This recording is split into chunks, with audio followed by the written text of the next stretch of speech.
Welcome. There is no need to move. Whatever position you have settled into is the right position. The room is whatever temperature it is, and that is fine. The night outside is whatever kind of night it is, and that is also fine. None of it requires your attention. What requires your attention right now is only this: a slow, careful, unhurried account of what a day in the life of an ancient Egyptian farmer looked like, from the moment of waking to the moment of sleep. We're going to take our time. This is that kind of story. Let us begin in the very early morning before the sun has come up, in a small mud brick house near the edge of the cultivated land along the Nile. The house is small. This is not a wealthy household. It is the house of a farmer who works the land, who has done so all his life as his father did before him, and as his son will do after. The house has thick walls of mud brick, sun-dried brick made from the Nile mud mixed with straw shaped in wooden moulds and left in the sun to harden. These walls are excellent for the Egyptian climate. They absorb the heat of the day slowly and release it slowly at night, keeping the interior cooler than the outside air in summer and somewhat warmer than the outside air in the cool months. The roof is flat, made of palm logs and reeds and a layer of dried mud.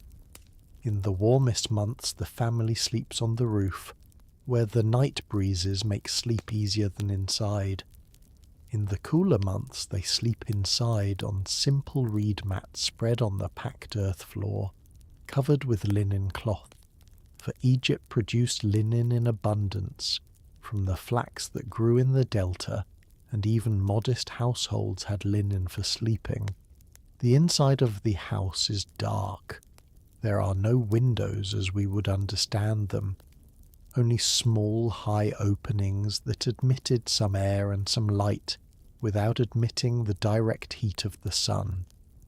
These openings face north, to catch the prevailing north wind that blows down the Nile Valley for most of the year, the same wind that sailed the boats upriver and that cooled the houses of the people who lived along the river's banks.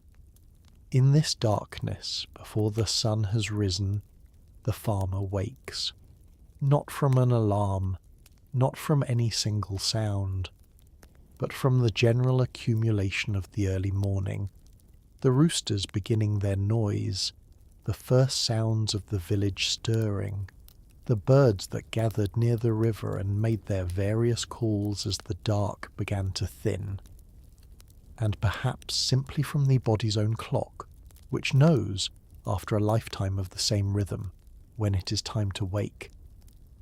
The farmer lies for a moment on his mat. This is worth noting. The moment of lying still before rising, not rushing. The day ahead is long and the work is hard and the sun will be hot. But in this moment before the day has begun, there is a brief interval of simply being awake and not yet moving. He breathes.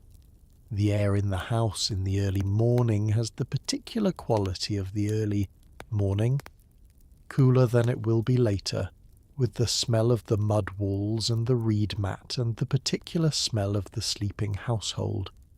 His wife is nearby, and his children, and perhaps his elderly mother in the corner near the storage pots. Their breathing fills the small house with the sound of sleeping people, and then one by one the breathing changes as the household begins to wake. He gets up from his mat. Let us think about what this means physically. He rolls the mat. He does not leave it unrolled because the mat is useful and he takes care of his things, and sets it against the wall. He folds the linen covering. He's wearing a simple linen cloth wrapped around his waist and hips, a kilt-like garment that is the standard working dress of the Egyptian male farmer, adequate for the climate, easy to make and to wash and to replace when it wears out. He does not wash his face in the morning in the elaborate way that requires heated water and soap. He splashes his face with water from the pottery vessel that is kept near the door for this purpose, water drawn the previous evening from the canal or the river. The water is cool and it wakes the face effectively. He runs his wet hands through his hair. He is awake. The fire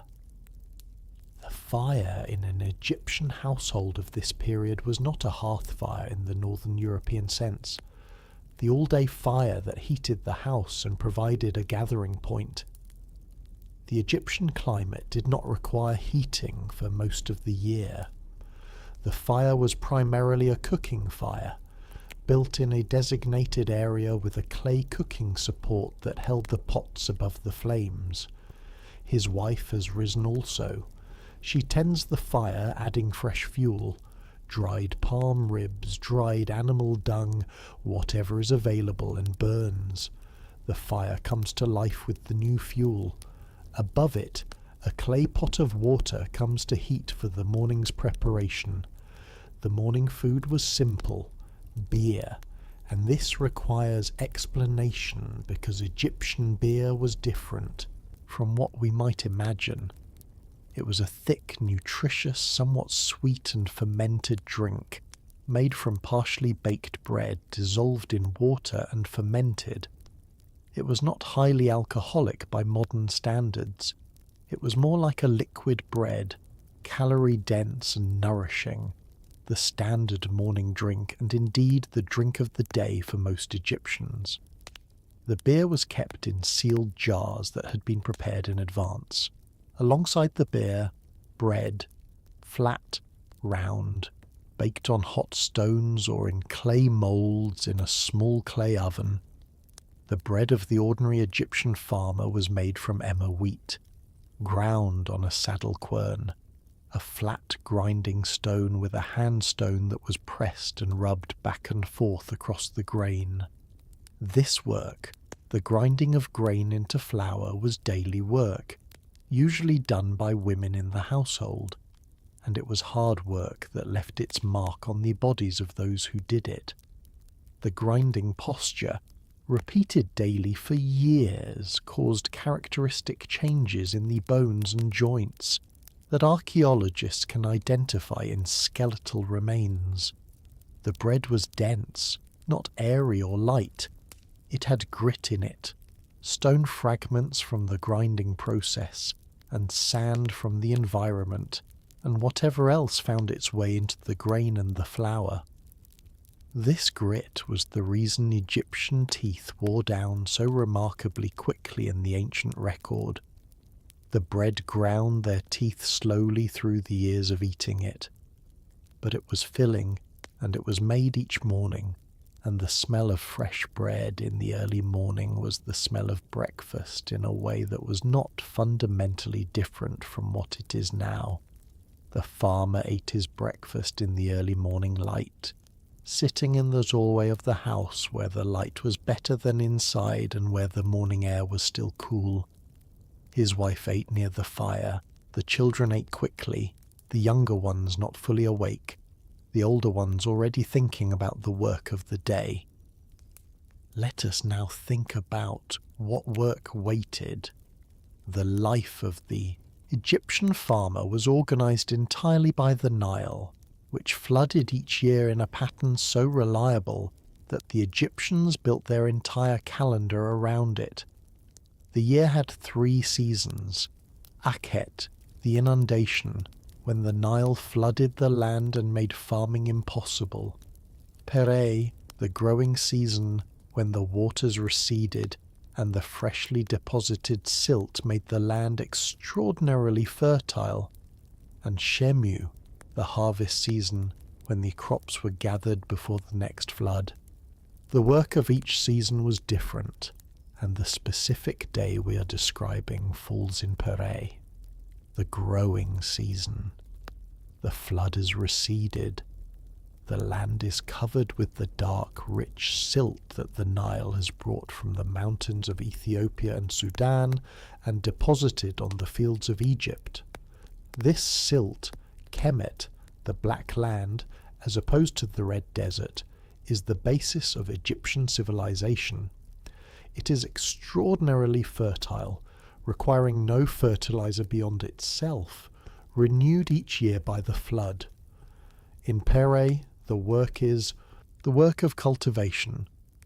The fields have been ploughed, or will be ploughed, with simple wooden ploughs drawn by oxen or by men.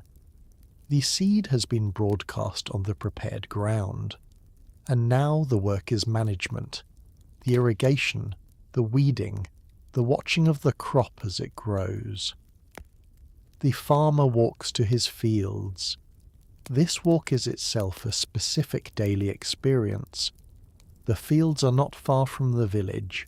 Most Egyptian villages were positioned near the edge of the cultivated land, close to the desert escarpment that bounded the valley, so that the houses did not use the precious farmland. The walk from the village to the fields was a short walk, through the morning air, along paths that he knew perfectly because he had walked them for years. The fields in the morning look a certain way. The low sun coming from the east.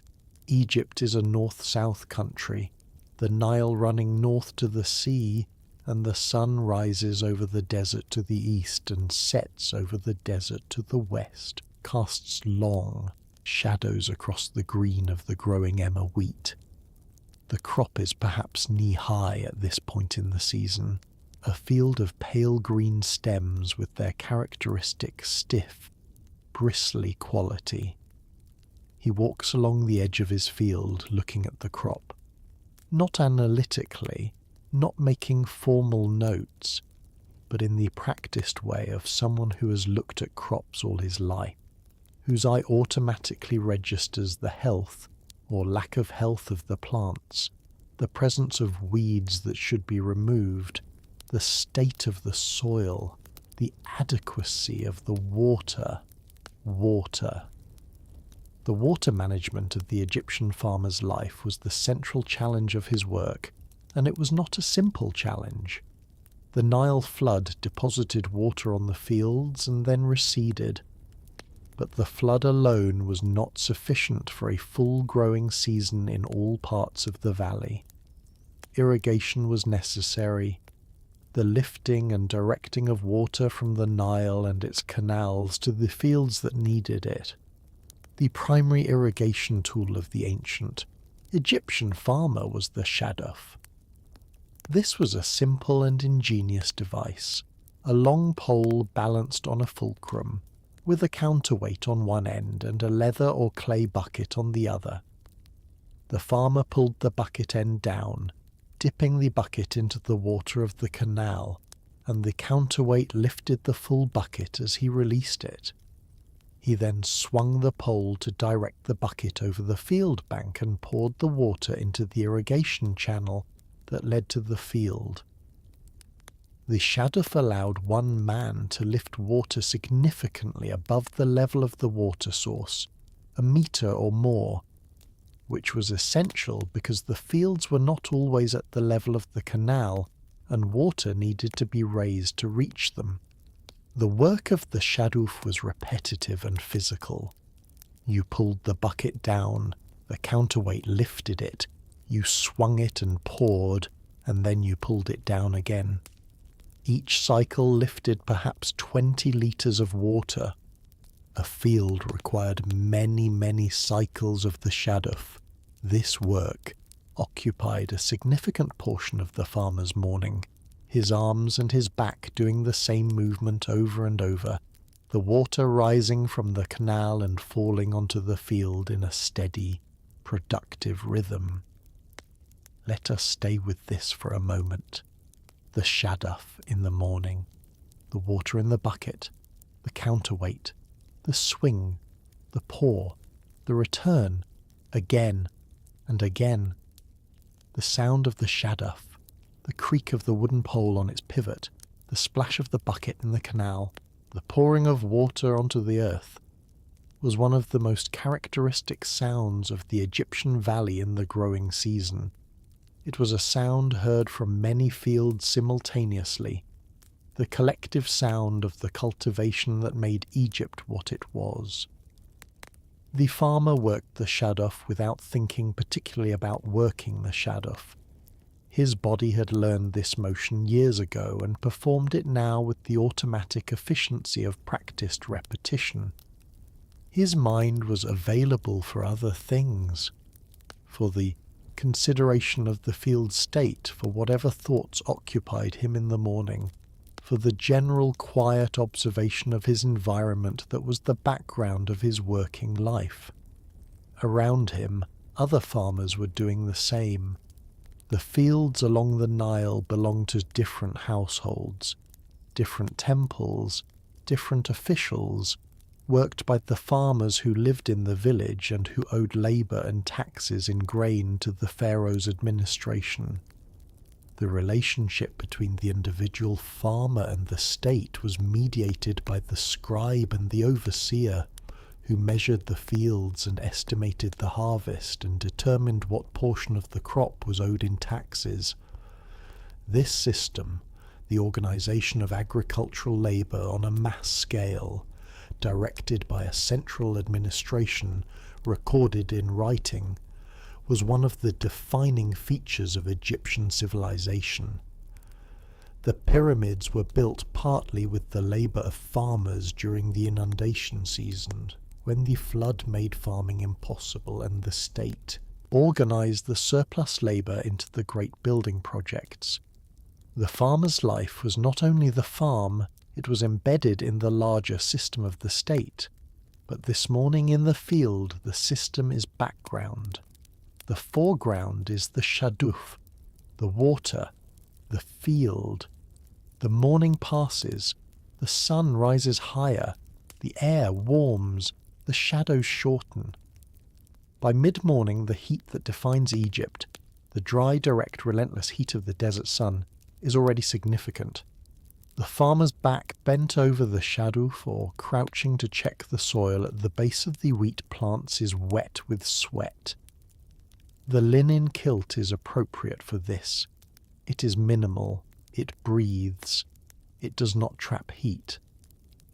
But there is no clothing that makes the Egyptian summer comfortable. You work in the heat because the work must be done, and you are in Egypt, which is hot. The noon hour brings the worst of the heat. The farmers along the Nile, by long custom and practical necessity, stop work at midday. This was not laziness. It was sensible management of human bodies in extreme heat. The sun at noon in Egypt is directly overhead and extraordinarily intense. Working through the noon hour was to risk heat exhaustion, which in a world without medical care could be serious. The farmer rests in whatever shade is available.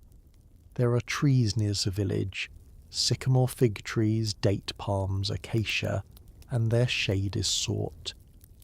He sits with his back against a tree trunk, his legs extended, his head drooping slightly. He may sleep. The midday rest was common and necessary. He eats something, more bread perhaps, and a handful of dried fish from the jar he has brought with him, and water or more of the thick beer. The rest is real. Not merely a stopping, but a recovery. The body genuinely needing the pause to manage the heat, the muscles grateful for the absence of the work's demand. In the shade, with the north wind moving through the leaves above him, the farmer sleeps briefly and genuinely. Around him, the other farmers are doing the same. The fields are empty in the noon hour. The shaduf is still. The village is quiet. The animals are resting.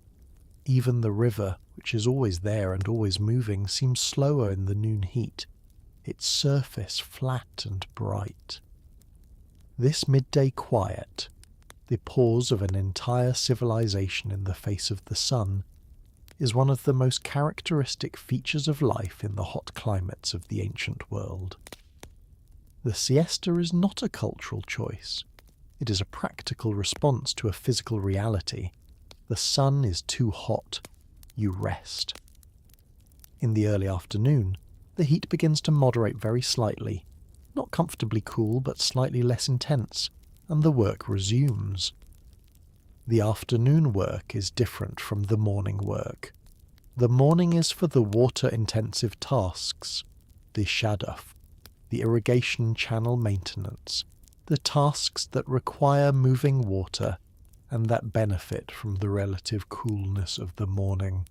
The afternoon is for the drier tasks, weeding among the wheat plants, checking for pests, repairing the low earthen banks that divided the fields and directed the irrigation water, talking with the neighbours who farm adjacent land about the shared irrigation channels that they are responsible for maintaining together. The weeding was done crouching or kneeling, fingers pulling unwanted plants from the soil between the rows of wheat. The soil at this point in the growing season was still damp from the irrigation, making the pulling of weeds relatively easy. The roots came up with the plant when the soil had some moisture. The weeds were tossed aside or piled to dry and later used as compost or kindling. This work, the pulling of weeds from the soil, the examination of each plant, the movement along the rows, was intimate work. You were close to the ground, close to the crop. You saw the individual plants, the specific state of each one, the places where growth was vigorous and the places where something was limiting it. The knowledge of a field that a farmer developed over years of this close work was detailed in a way that was difficult to communicate, but was genuine expertise. He knew this field. He knew how the water moved across it, which parts drained well and which parts stayed wet, which parts were slightly elevated and dried out faster than the rest. He knew the personality of the soil in different areas. He knew what the crop needed. Let us now think about the animals. The Egyptian farmer's household typically included a few animals, chickens, perhaps a pig or two, and if the household was somewhat prosperous, a donkey for carrying loads or an ox for ploughing. These animals were kept near the house, fed on scraps and on whatever forage was available at the edges of the cultivated land. In the afternoon, one of the farmer's responsibilities was to see to the animals that needed attention. The ox, if there was an ox, needed water and fodder. The chickens scattered through the village and its surroundings and found most of their own food, but they needed to be secured at night against the foxes and other predators that came in from the desert. The pig rooted around the house compound, eating waste and insects and whatever else it could find. The care of animals was not a major time investment in this modest household, but it was daily and consistent. The animals were a resource, the ox for ploughing, the donkey for transport, the chickens for eggs and meat, the pig for meat, and resources required management. Late in the afternoon, the farmer makes a visit to the canal that borders his fields on one side. This canal is one of the many channels that had been dug from the Nile to carry water to the fields further from the main river. The maintenance of these canals was a communal responsibility. The farmers who depended on a given canal all contributed labour to keeping it clear of silt and reeds and other obstructions. Today he finds that a section of the canal bank has eroded slightly, creating a small breach that lets water leak out into the surrounding ground rather than continuing down the channel to the fields below. This is a problem, though not an immediate crisis.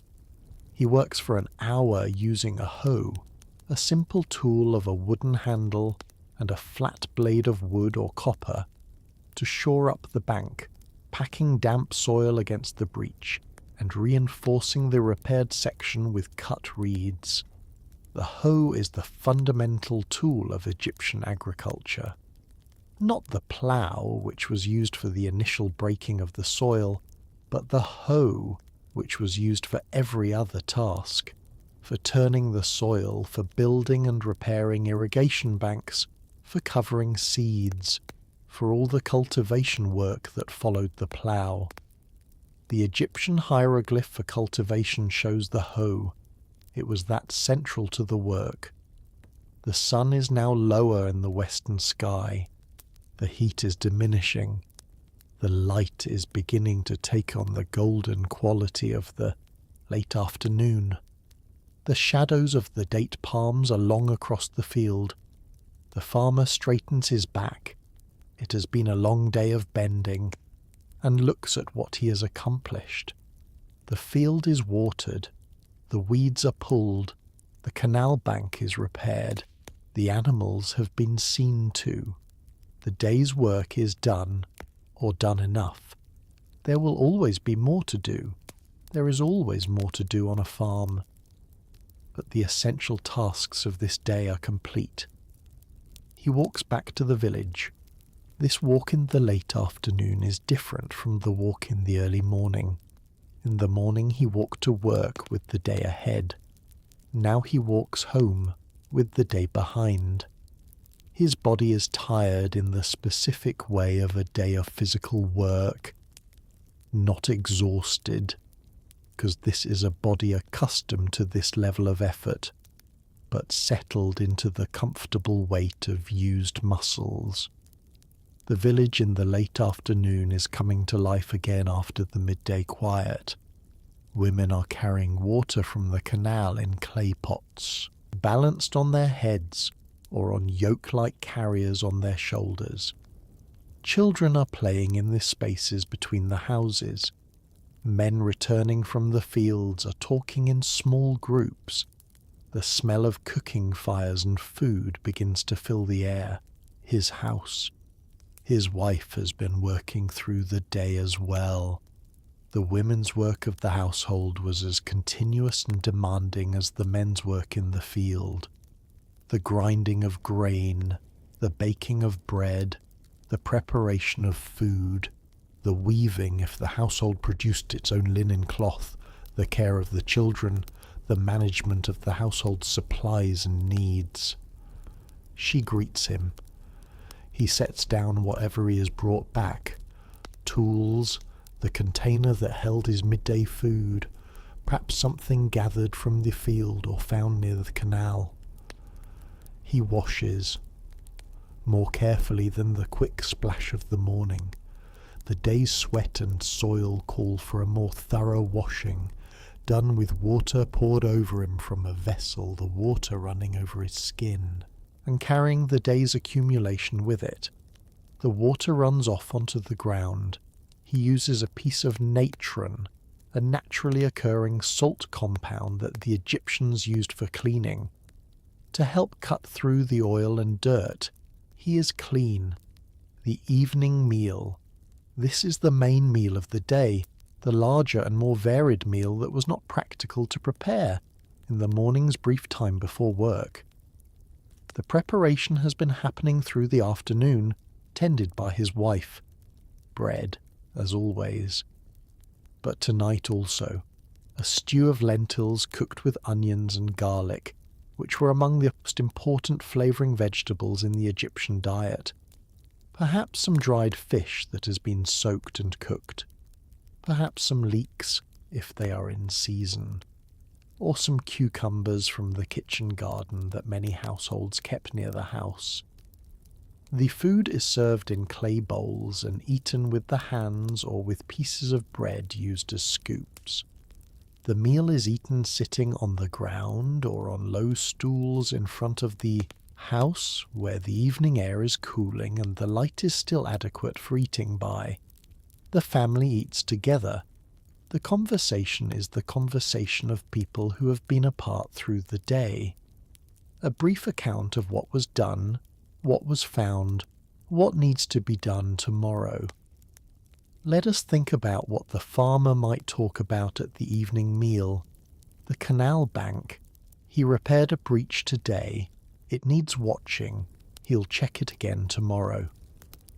The water level in the canal has been adequate this season, but is it dropping now, a little? He has noticed this. He is not certain. He will watch. The wheat. It is looking good this season. This silt from this year's flood was generous. He is cautiously optimistic about the harvest. But there is still time for things to go wrong. He does not say this last part, or says it only quietly, because expressing too much optimism about a future harvest was considered tempting fate. The neighbour's field, which abuts his own. There has been a small disagreement about where exactly the boundary runs. Not a serious dispute. These men have been neighbours for many years, but something that will need to be sorted out before the harvest, when the question of which stalks belong to whom becomes practical.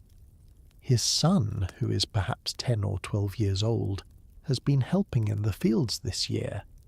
He is old enough to do useful work, to operate the shadduff while his father weeds, to manage the irrigation channels, to carry the hoe. The boy learns by doing, as the farmer himself learned by doing, as all farmers learn. The knowledge of the land is transmitted through work. His wife mentions the household supplies, the grain in the storage jars, how much remains. The harvest is still some months away. She has been careful, but careful has its limits. He calculates in his head, roughly. It should be sufficient if they are careful. The evening light fades. The sky over Egypt in the evening is a specific colour, the clear, dry, air producing a vivid sunset that moves through golds and pinks and reds without the haze that mutes these colours in more humid climates. The west, over the desert where the sun sets, goes through this colour sequence. The east behind him goes dark more quickly. The stars appear. In ancient Egypt, as in all pre-modern cultures without artificial light, the night sky was an immediate and familiar presence.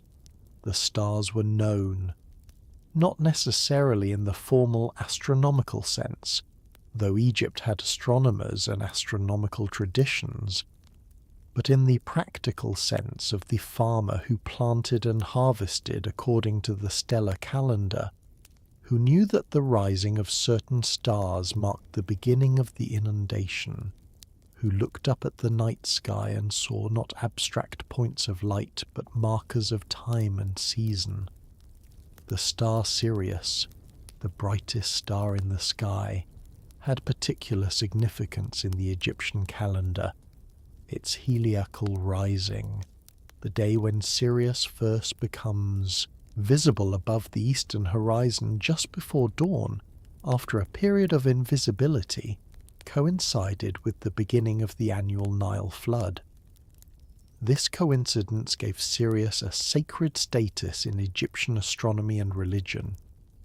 It was associated with the goddess Isis, and its appearance in the dawn sky each year was a moment of significance. The flood was coming. The renewal of the land was beginning.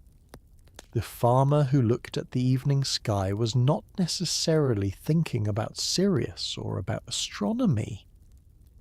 But the stars were there, as they always were, and their patterns were known in the body knowledge of someone who had slept under the open sky many nights, and who had lived his life by the rhythm that the stars marked. After the meal, the evening settles. The children are put to bed, the younger ones falling asleep quickly. The older children may stay up a little longer. The adults sit for a while in the cooling air, in the darkness that has settled now that the stars are out. The sounds of the evening village, distant voices, dogs, occasionally an animal, the persistent sound of the river which is always audible, the Nile always present as a sound in the landscape of the Egyptian farmer's life. the river that was everything, the source of water and silt and food and transport and the rhythm of the year itself. He does not stay up late. There is no reason to stay up late, and every reason not to. The morning comes early, and the morning's work begins with the light, and the body that is tired from today's work needs the repair of sleep before tomorrow's work begins. He goes inside. The house is dark. The fire has burned down. He does not light a lamp. Oil lamps were used in Egyptian households. Small clay lamps with a wick of plant fibre floating in a shallow pool of oil, giving a small, warm light. But there is no reason to light one now, when sleep is the next thing. He lies down on his mat. And here is where we will stay for a moment, because this is the moment that most directly connects to our own. He lies on his mat in the dark house, and the day is behind him, and the night is ahead, and the morning is somewhere on the other side of the night, and between now and the morning is only sleep. He has walked miles today. He has worked the shaduf, and pulled weeds and repaired the canal bank and managed the irrigation. He has eaten his meals and rested at midday and talked with his neighbours and his family. He has done what needed doing today, and what needs doing tomorrow will present itself tomorrow. For now, the mat, the dark, the sounds of the sleeping household around him. His wife settles beside him, the children's breathing from their corner. Outside, the sounds of the night, the river, the distant sounds of animals, the particular quiet of a village settled into sleep. The air in the house, which was warm from the day, is beginning to cool. Through the high openings in the wall, the night breeze of the north wind, the wind that had been blowing down the Nile Valley all day and continued through the night, moved gently into the house, cooling the air inside. He breathes. The mat is firm under him, the linen cloth over him. The day recedes into the body's settling, the muscles releasing their held tension, the joints easing in the horizontal position that the upright working day had denied them. Sleep came to the ancient Egyptian farmer as it comes to anyone who has worked hard and eaten adequately and has nothing pressing that requires them to stay awake. It came from the bottom, from the body's exhaustion, and it took him quickly, as it will take you, because you're also somewhere in the dark, with the day behind you and the night ahead, and the morning a long way off on the other side of the sleep. Let the mat be the mat. Let the dark be the dark. Let the north wind move through the openings. Let the day recede. Let the sleep come from the bottom, from the body's knowledge of what it needs. It knows. It has always known. Let it. Good night. For those still awake in the field. If you're still awake, let us go back to the field for a while, because there is more to say about the farmer's day, and the night is long, and there is no reason to hurry. Let us think about the soil of the Nile Valley, the Kemet, the Black Land, was not merely fertile, it was extraordinarily fertile, among the most productive agricultural soils on earth, renewed each year by the flood. This fertility was not the result of anything the farmer had to add or manage. The Nile brought it, deposited it, and retreated, leaving behind a layer of rich, dark silt that contained everything the crops needed. This is different from most agricultural soils in most parts of the world, which require the farmer to manage fertility, to rest fields, to apply manure and compost and green crops, to manage the depletion of nutrients that cultivation creates. The Egyptian farmer did not. faced this challenge in the same way. The flood reset the fertility each year.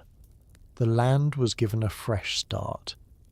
This was why Egypt could support such a large population, and why Egyptian agriculture was so productive on a per-acre basis compared with most of the ancient world, and why Egypt became the breadbasket of the Mediterranean world in later periods, feeding the populations of Greece and Rome. The Nile flood was not merely a natural event, it was the foundation of a civilization. The farmer felt this abundance concretely in the weight of the grain at harvest time, in the fullness of the storage jars, in the adequacy of the provisions through the year. A good flood meant a good harvest. A bad flood, too low, leaving too little silt and too little water for irrigation, or too high, flooding the villages and destroying the crops already in the ground, meant a bad harvest. The farmer's life was bounded by this binary, the flood and what it brought. But this morning, the flood has come and gone, and the silt is on the ground, and the crop is growing well. This is a good season so far. The stalks of wheat are strong and upright. The ears are beginning to form. In 2 months, perhaps a little more, the harvest will come.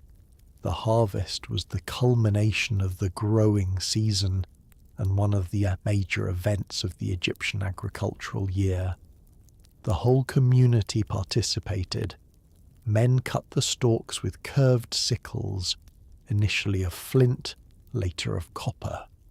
Working in lines across the field, the cut stalks falling before them. Women and older children gathered the cut stalks into bundles and tied them. The bundles were loaded onto donkeys or carried on human shoulders to the threshing floor, a flat, hard area where the grain was beaten from the stalks by driving cattle or donkeys over them, or by beating with flails. But the harvest is still to come. This morning in Pe'e, the work is the watching and the watering and the tending. Let us now think about the Egyptian farmer's relationship with the gods. Religion was not a separate department of ancient Egyptian life. It was woven through everything, through the agricultural cycle, through the calendar, through the sesti tasks, through the way the landscape was understood and experienced. The Nile flood was happy, the god of the inundation, who brought the water and the silt and the fertility. Osiris was the god of grain and of the dead, the dying and rising god whose myth paralleled the cycle of the crop, planted in the earth, growing, harvested, and planted again. Hathor was the goddess of joy and abundance, associated with the fertility of the land. And above all, Ra, the sun god, whose journey across the sky each day was the most fundamental pattern of Egyptian existence, the thing that happened before everything else, the source of light and heat and time. The farmer did not pray in a formal, structured way to these gods each morning, but the gods were present in his consciousness in a way that was not separate from his practical awareness of the land and the weather and the crop. When he looked at the sun, he saw Ra. When he felt the flood beginning to recede and saw the dark silt deposited on his fields, he was seeing Hapi's gift.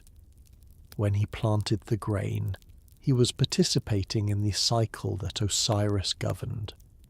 Small shrines existed in many households, a niche in the wall with a figure of a household god to whom offerings of food and drink might be made. These were not major religious ceremonies. They were the small daily acknowledgments that the divine was present in the household and deserved notice. The temples were for the official religion, the great institutions of Karnak and Luxor and Memphis and Heliopolis, served by professional priests. The farmer participated in the temple religion through the festivals that punctuated the year, when the god statues were carried out from the inner sanctuaries and processed through the streets and along the river, visible to the people who were not permitted into the inner temple precincts. These festivals were important events in the farmer's calendar, not only religiously but socially, as occasions for gathering and celebration, and the various activities that accompanied religious festivals everywhere and in every period. Food and drink and music and the meeting of people from different villages who did not often see each other. But on this ordinary working day, the religion is quiet. The niche in the wall, the small offering made in the morning by his wife, the awareness of Ra's journey across the sky, marking the time of the day's work, the consciousness that the fertility of the field was not something he had made but something that had been given, a kind of gratitude that was not separate from the practical knowledge of the soil and the water. Now let us think about the children. The farmer's children had specific roles in the household's work. The older children, both boys and girls, helped with the tasks appropriate to their strength and age. The boy we mentioned earlier, helping with the shaduf, managing irrigation channels, was doing what Egyptian boys of his age did, learning the work by doing it alongside the adults. The education of the farmer's children was not formal schooling. Schools in ancient Egypt existed for the children of officials and scribes, who needed to learn the complex system of hieroglyphic writing. The farmer's children did not generally learn to write.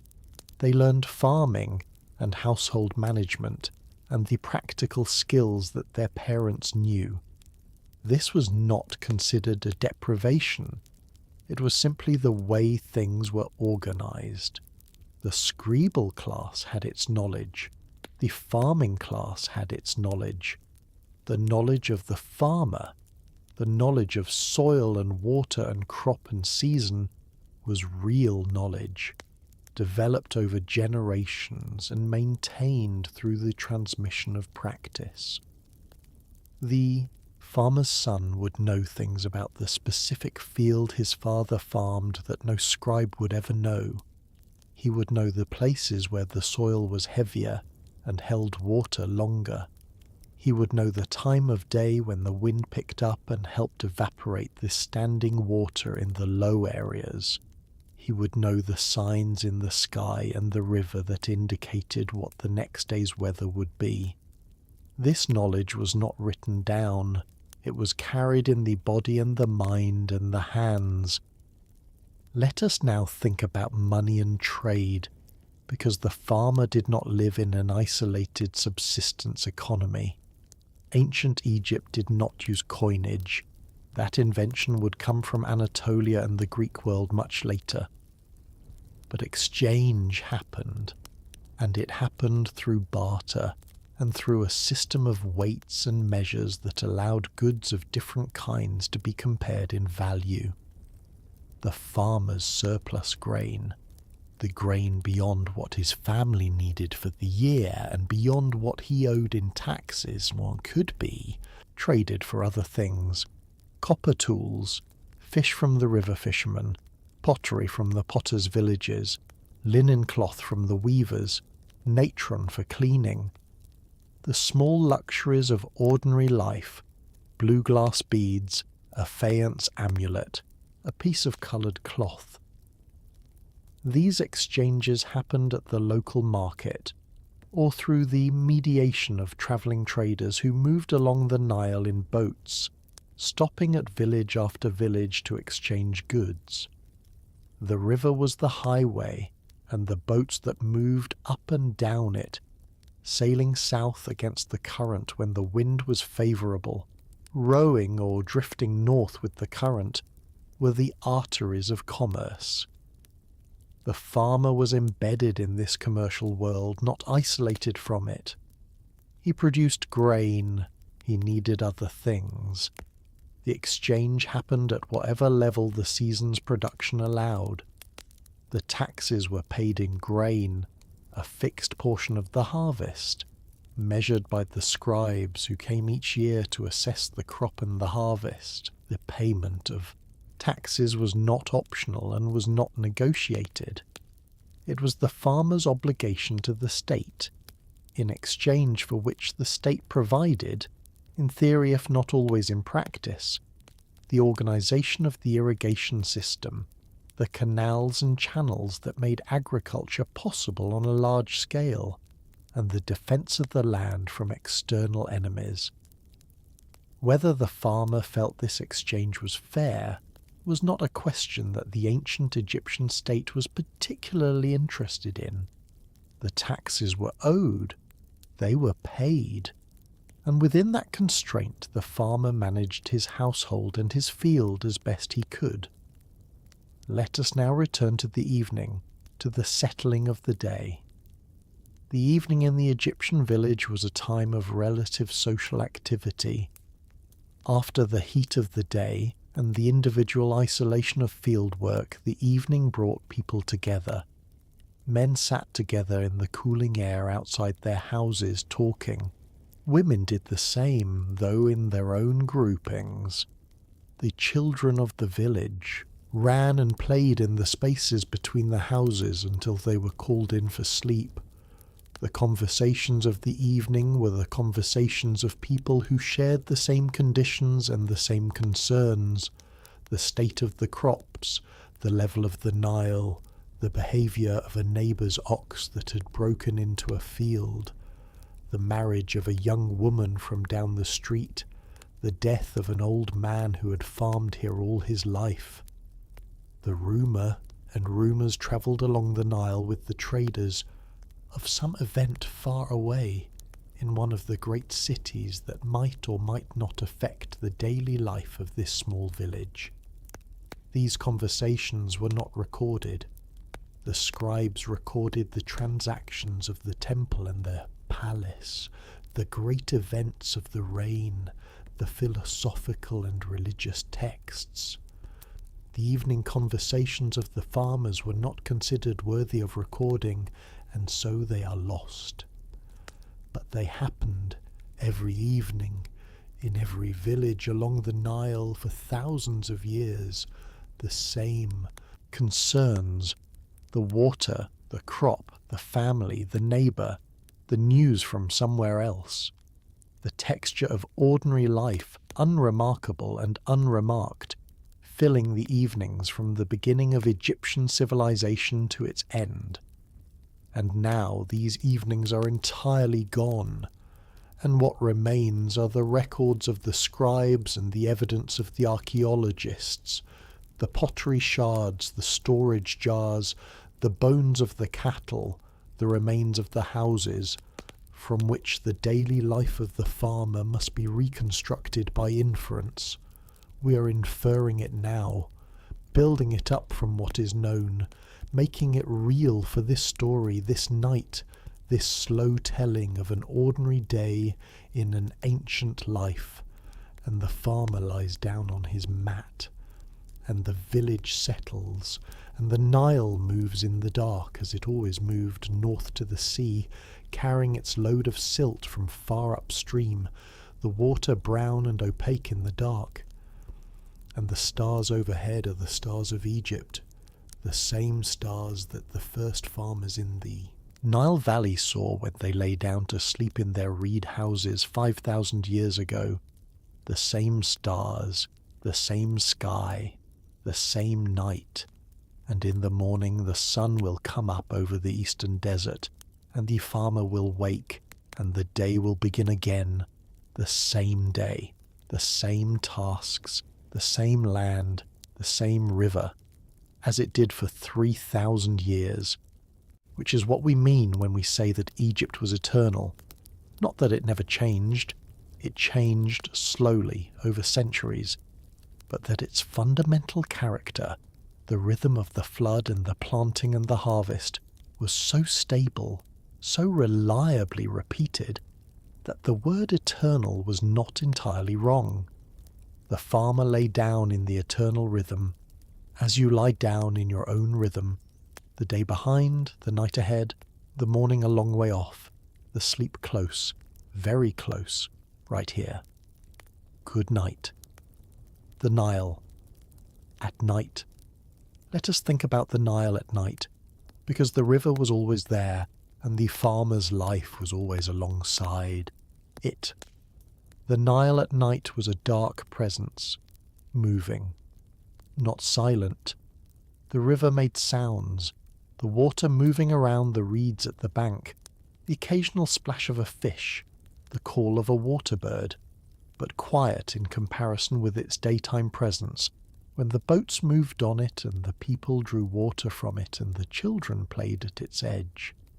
At night, the river was its own thing, wide and dark, its surface catching the stars moving steadily north. The crocodiles that rested on the banks during the day were in the water at night, unseen but present. The hippopotamuses that grazed at the river's edge in the night hours moved through the shallow waters and the reed beds with the heavy inevitability of their enormous bodies. The Egyptian farmer understood the river's dangers. The crocodile was a genuine hazard for those who worked or bathed near the water. The hippopotamus, despite its bulk, could move quickly and was aggressive when surprised. Both animals killed people and were well known and respected as dangers. But the river was also the source of everything, and the animals that lived in it and around it were part of the river's life, part of the fabric of the world that the farmer inhabited. They were not abstractions or threats to be eliminated. They were the crocodile and the hippopotamus, specific presences in a specific landscape, as known and as particular as the wheat in the field. The Nile crocodile was sacred to Sobek, the crocodile god, who was worshipped in various places along the Nile and represented the power and danger of the river. The hippopotamus was associated with the goddess Taweret, who protected women in childbirth. The animals of the river had their divine dimensions, as everything in Egypt had its divine dimension. The river at night carried the darkness of the day's accumulated heat away to the sea. The air over the river was cooler than the air over the land, and the north wind that came down the valley picked up this coolness and carried it into the fields and the villages, the gentle night breeze that was one of the reliefs of the Egyptian summer. The farmer in his house, lying on his mat, could hear the river if the night was quiet. Not loudly. The river was not a noisy one in ordinary conditions, but as a presence, a background sound, the sound of water moving. This sound was the oldest sound of his life. He had been born to it, and had never been far from it. The Nile was the constant, the thing that was always there, the thing around which everything else organized itself. The fields, the village, the roads, the canals, the calendar, the religion, all of it was organized around the river. To lie down at night within hearing of the Nile was to lie down within the fundamental order of the world as the ancient Egyptian knew it. The river was moving north in the dark. The stars were turning overhead. The flood would come again at its proper time. This silt would be deposited. The crop would grow. The harvest would come. This was the order, this was the eternal rhythm, and within it the farmer rested, as you rest now, within whatever order you inhabit, the sounds of your own night around you, the darkness settling, the breathing of sleep beginning. Good night. The Emma wheat. Let us spend a few moments with the wheat, because the wheat was the centre of the Egyptian farmer's life. Emma wheat, Triticum decoccum, was the primary grain of ancient Egypt. It was not the modern bread wheat we are familiar with.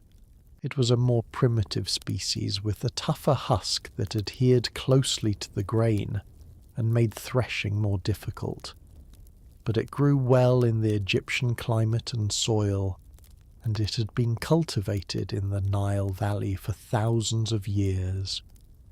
The life cycle of the emmer wheat was the life cycle of the Egyptian agricultural year. The seed was broadcast on the newly deposited silt after the flood receded, the seed simply scattered by hand across the prepared field, which was then broken up by a simple plough or by the hooves of cattle driven across it to press the seed into the soil. The combination of the rich silt and the irrigation water made germination rapid. Within days of planting, the green shoots would appear. The growing period was the Pere season, the cool, mild months of the Egyptian year, roughly equivalent to our winter, when the sun was not yet at its summer intensity, and the temperature was pleasant for both plants and people. This was the gentle time, the season of growth. By the time the Shemu season arrived, the hot, dry summer that preceded the flood, the wheat was ready to harvest. The harvest happened quickly, before the heat could damage the standing grain, with the whole community working to bring in the crop in the narrow window of optimum timing. After harvest, the grain was stored in large ceramic storage jars or in granary buildings. The grain needed to be kept dry and protected from insects and rodents. The management of the stored grain, ensuring it stayed dry, checking for insect infestation, managing the supply to last through the year, was as important as the growing of it. The farmer in his field, pulling weeds from between the rows of emmer wheat, was touching the plants that would become the bread and the beer that fed his family through the year. Each plant, each individual stalk with its developing ear, was part of the stored future that the harvest would create. He did not think of it this way exactly, not in the abstract philosophical mode, but his attention to each plant, his care in pulling the weeds that competed with it, his management of the water that nourished it, were all expressions of the same practical understanding. These plants were the year's food, and they needed tending. The care of the wheat was the care of the family's future, and now the wheat is tended for today, and the farmer rests, and the wheat grows in the air, dark in the damp soil, at its own pace, growing slowly, as the night grows slowly toward morning, as sleep grows slowly from waking. Good night. The papyrus swamps. Not all of the Egyptian landscape was farmland. Between the cultivated fields and the river itself were areas of papyrus swamp. The dense stands of the papyrus plant, the tall reed-like plant that grew in shallow water along the Nile's edges and in the delta. The papyrus swamps were a different world from the fields, dark and cool under the tall stems, loud with birds, alive with fish and frogs and insects. The papyrus itself grew to a height of 3 or 4 meters, its tall triangular stems topped with the characteristic feathery plume of the plant. It grew so densely that moving through a papyrus swamp was a matter of pushing aside the stems and wading through the murky, reed-filled water. Egyptian men hunted in the papyrus swamps. The tomb paintings that depict hunting and fishing scenes almost always show papyrus in their background or foreground, its distinctive shape a marker of the marsh environment. They stood in flat-bottomed boats made of bundled papyrus reeds, poised to throw a throwing stick at the waterfowl that rose from the reeds, or to spear the fish that moved in the shallow water. This hunting was not purely sport, though it was depicted as a pleasure. Fish and waterfowl were important parts of the Egyptian diet, particularly the diet of people who were not wealthy enough to eat meat regularly. The fish of the Nile perch, the tilapia, the catfish, were abundant and widely eaten, fresh and dried and salted. The birds of the marsh, ducks, geese, herons, ibises, were caught and eaten as well. The farmer was not primarily a hunter, but the marsh was part of his landscape, and he used it. The papyrus itself was useful. Its stems were used to make the boats that carried people and goods on the river. Its pith was the raw material of papyrus paper, the writing surface that was one of Egypt's most important exports, and that allowed the development of the extensive administrative and literary culture of pharaonic Egypt. Its seeds and stems could be eaten. Its roots were food for pigs and other animals. The papyrus swamp was also a source of specific sounds. The call of the ibis, the heron's cry, the splashing of something large moving through the water, the constant chorus of frogs at night. These sounds were the sounds of the swamp, as specific to that environment as the sound of the shadoof was to the irrigated field. In the night, the frogs. The frogs in the marsh near the river were among the most persistent sounds of the Egyptian night, particularly during and after the flood season when the water was everywhere and the frog population exploded. The croaking of thousands of frogs was a sound that carried through the warm Egyptian night, a continuous, rhythmic sound, utterly reliable, the sound of life in the wet margins of the river. The farmer lying on his mat could hear the frogs if the night was still and the marsh was close. Not a disturbing sound. It was as familiar as the sound of the river, as much a part of the night as the stars overhead. Simply the sound of the night, the sound of his landscape, the sound of the water's edge. Close your eyes and hear the frogs, far away perhaps, or not so far. The sound of water and life, the sound of the Egyptian night, the sound of many thousands of years of farmers lying on their mats listening to the same sound, and sleeping, as you will sleep. Good night.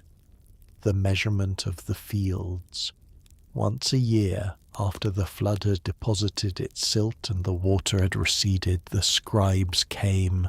They came with measuring ropes and wooden stakes and their clay tablets or papyrus sheets, and they measured the fields, every field, the length and the width, the area calculated from the measurements. The measurement of the fields was necessary for the tax system. Taxes were assessed on the basis of field area, so many measures of grain per unit of area, adjusted for the estimated fertility of the specific land. The scribes' measurements determined what each farmer owed to the state. This was a formal, official process. The scribes were part of the administrative apparatus of the pharaoh, representing the authority of the state in the person of the official who held the measuring rope. The farmer stood nearby and watched the measurement, because it was in his interest to ensure the measurement was accurate. An overestimate of his field's area would result in an inflated tax assessment. The measuring rope was knotted at regular intervals. The Egyptian unit of linear measurement was the cubit, the length of a forearm from elbow to fingertip, and ropes were knotted at cubit intervals. The scribes stretched these ropes across the field, their assistants holding the ends, and the scribe counted and recorded the measurements. This process was the origin of the word geometry, literally earth measurement, a story that is told again and again in the history of mathematics. The annual flooding and measuring of the Nile Valley fields is credited with spurring the development of the mathematical and geometric knowledge that the Egyptians possessed, and that later passed to the Greeks and from the Greeks to the world. The farmer who watched his field being measured was, unknowingly, participating in one of the origins of mathematics. He did not think of it this way. He thought, is the measurement accurate? Is this fair? He watched the scribe's rope carefully. The scribe recorded the measurement on his papyrus or clay tablet. He moved to the next field. He would measure every field in this district, and his records would be compiled and sent to the scribble offices in the nearest town, and from there they would make their way up the administrative hierarchy to the great granary records of the kingdom. The farmer's field, his small, specific, personally known piece of ground, became a number in a vast administrative record. The number was accurate or it was not. The tax that the number generated was paid or it was not, and if it was not, the consequences were unpleasant. But the measurement is done now for this year. The scribe has moved on. The field is the farmer's again in practice, if not in legal theory. All land in Egypt was technically the property of the pharaoh, administered through the divine order of the kingdom. The field is the farmer's. He knows every part of it. No measuring rope and no scribe's record captures what he knows about this field. The sticky patch in the northwest corner where the water drains slowly. The band of slightly sandier soil along the southern edge where the silt was thinner in the last flood. The precise path that he walks when he inspects the growing crop, always the same path, worn into a slight track by the years of his feet. This is his field. He knows it, and now he rests from it, and in the morning he will return to it. But the night is long, and the field can wait, and the sleep is here. Good night. The children of the village. In the village that contains the farmer's house, there are perhaps 50 or 60 families, several hundred people, in a community that has been here since before anyone can remember, since before the oldest grandmother's grandmother was born. The children of the village are perhaps 50 or 60 in number, ranging from infants to young people on the edge of adulthood. They play together, fight together, grow up together, know each other in the comprehensive way of children who have shared a limited space since birth. The games of Egyptian children in the ancient period are known from images in tombs and from the toys found in archaeological excavations. Balls of leather or papyrus stuffed with grain or sand, spinning tops of wood or clay, small carved wooden figures of animals, clay dolls.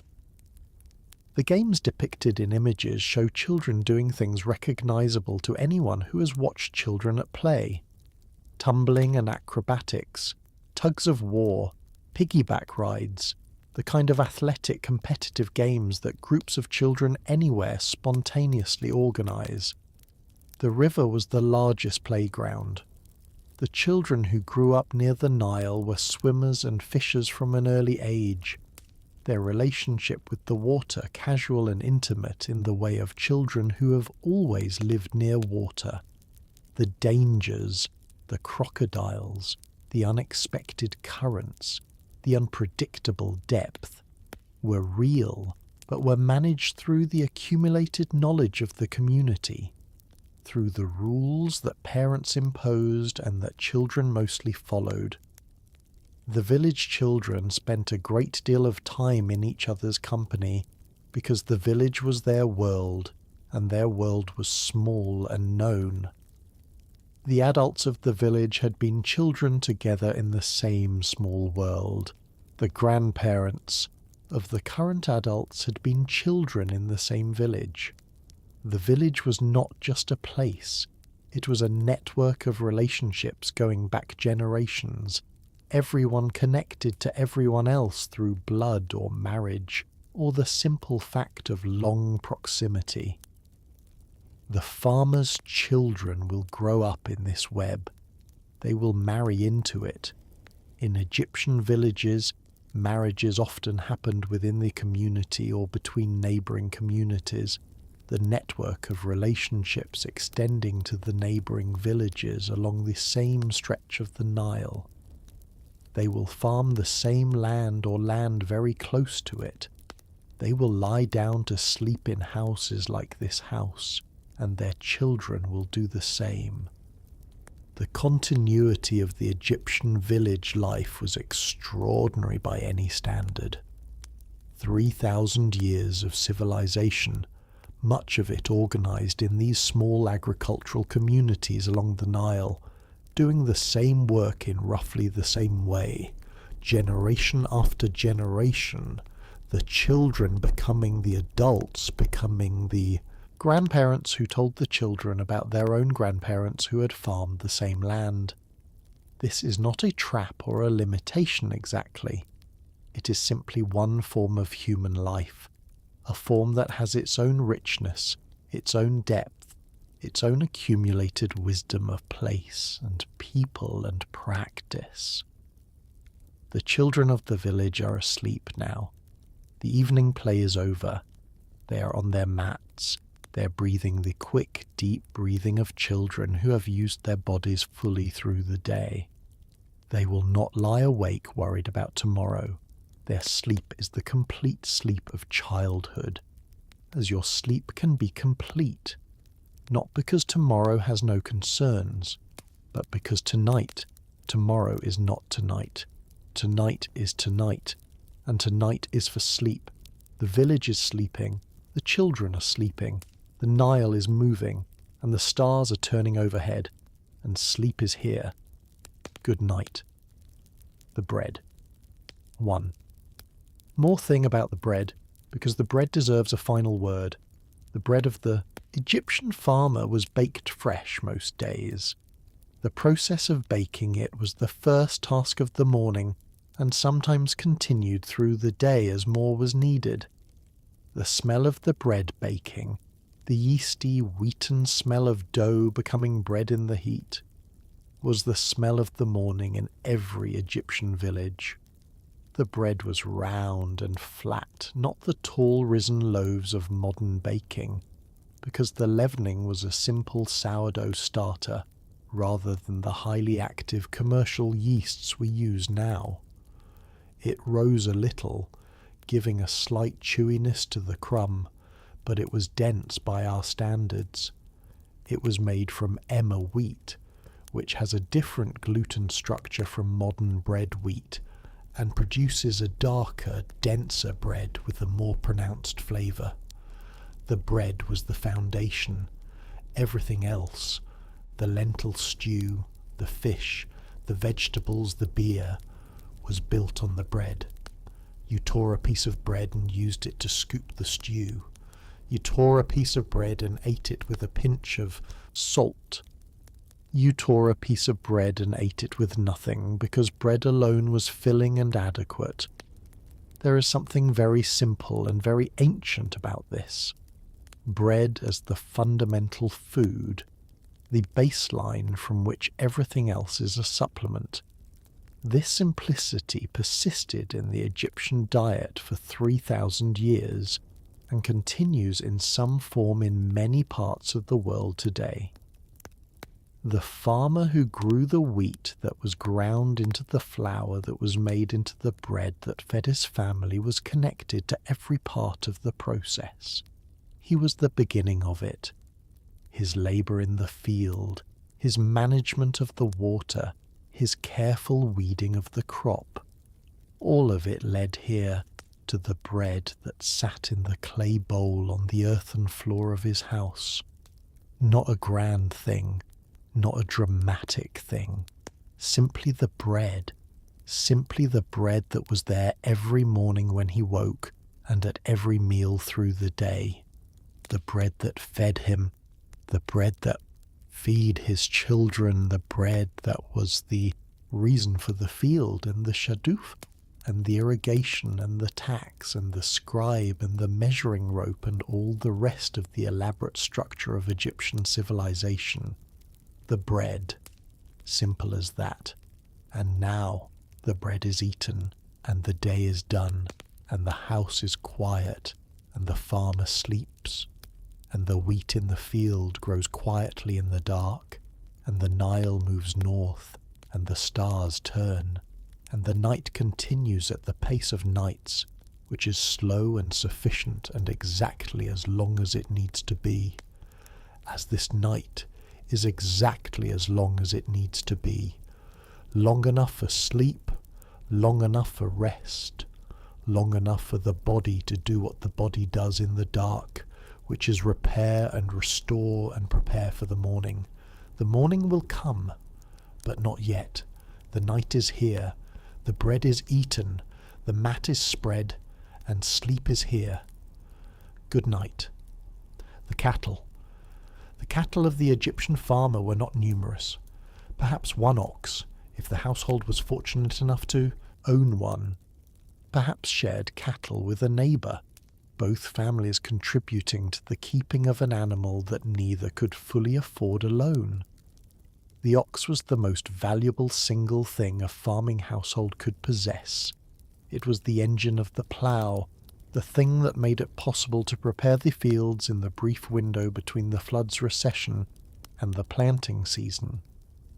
Without an ox, ploughing had to be done by human effort.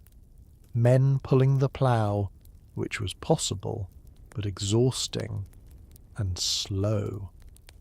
The ox was managed accordingly. It was fed carefully, even in lean times, because a malnourished ox could not do the work of ploughing. It was housed carefully, brought into the village at night, and secured against the predators that came in from the desert, the jackals, and occasionally the more dangerous big cats that still roamed in the wild regions between the cultivated land and the desert proper.